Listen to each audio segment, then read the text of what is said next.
দিন কয়েক আগেই টি-20-র ব্যাটারদের র্যাঙ্কিংয়ে তৃতীয় ভারতীয় ক্রিকেটার হিসেবে ৯০০ রেটিংয়ের মাইল ফলক ছুঁয়ে ফেলেছিলেন।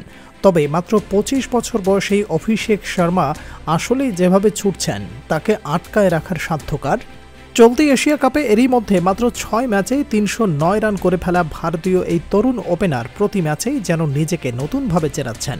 সুপার 4-এ টানা ৩ ম্যাচে 50 হাঁকিয়ে বেশ কিছু রেকর্ডের পাশাপাশি প্রশংসা কুড়িয়েছেন ক্রিকেট বিশ্লেষকদেরও।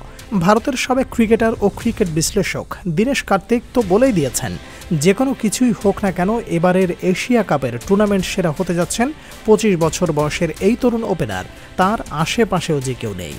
সুপার 4-এ টানা 350-তে লোকেশ রাহুলের পর বহুজাতিক কোনো টুর্নামেন্টে ভারতীয় ব্যাটার হিসেবে এই কীর্তি গড়া অভিষেক শর্মা সম্পর্কে ক্রিকবাজের শোতে হার্ষা ভোগলে বলেন, আপনি কিভাবে অভিষেককে থামাবেন? প্রতিপক্ষের বোলাররাও এটাতে ফোকাস দিতে বাধ্য হচ্ছে, এরপরেও তাকে থামাতে পারছে না কেউ। এখানে হয় আপনি প্ল্যান মাফিক কাজ করতে পারছেন না, আর না হয় প্রতিপক্ষের প্ল্যান অভিষেকের সাথেই যাচ্ছে না। সে এতটাই দুর্দান্ত ফর্মে আছে যে এটা কিভাবে ব্যাখ্যা করব আমি জানি না। এছাড়া দীনেশ কার্তিক বলেন, তার শট সিলেকশনের পারদর্শিতা, হাইট, আক্রমণাত্মক ব্যাটিং সবকিছুই জানান দেয় টি-20 ক্রিকেটের জন্য সে পারফেক্ট। চলতি এশিয়া কাপের প্রথম ৩ ম্যাচে 50-র দেখা না পেলেও সুপার 4-এর টানা ৩ ম্যাচে 50 হাঁকানো অভিষেক শর্মা এই নিয়ে শেষ ১০ ম্যাচে 50-র পাশাপাশি দেখা পেয়েছেন সেঞ্চুরিও। শ্রীলঙ্কার বিপক্ষে মাত্র ২২ বলে 50 হাঁকানো অভিষেক এদিন ভারতীয় ব্যাটার হিসেবে লঙ্কানদের বিপক্ষে আন্তর্জাতিক টি-20-তে দ্রুততম 50-র রেকর্ডে চতুর্থ স্থানে উঠে আসেন।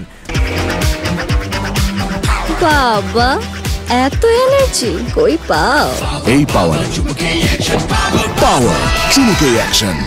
দীনেশ কার্তিকের ভাষায় এতটা অ্যাকুরেটভাবে গতির বল সহসা কেউ খেলতে পারে না, যতটা সহজভাবে তা বাউন্ডারির ওপারে পাঠান এই তরুণ ওপেনার।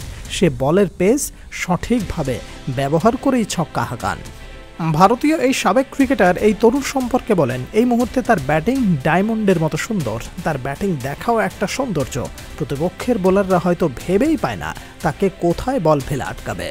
অন্যদিকে ক্রিক ইনফোর টাইম আউট শোতে অভিষেকের প্রশংসা করে শ্রীলঙ্কার সাবেক ক্রিকেটার পারভেজ মারুফ বলেন, আসলে শুরু থেকে যেভাবে অভিষেক শর্মা খেলছে ভারতের স্কোর তাতে সবসময় ২০০+ হওয়ার কথা ছিল।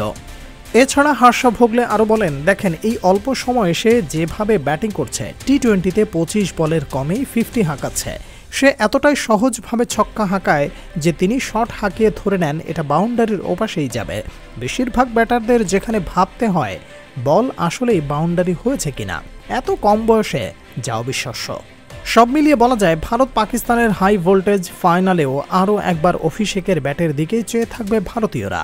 ৬ ম্যাচে ৩০৯ রান করা অভিষেক কি পারবেন ৪০০ ছুঁতে? বিগ ফাইনালে কি পারবেন তার ব্যাটিংয়ের সৌন্দর্যকে আরেকটু উপরে নিয়ে যেতে? সব প্রশ্নের উত্তর পাওয়া যাবে ২৮ সেপ্টেম্বর। তবে দীনেশ কার্তিকের মতোই বলতে হয়, আপাতত চলতি এশিয়া কাপের সেরা খেলোয়াড় অভিষেক শর্মাই।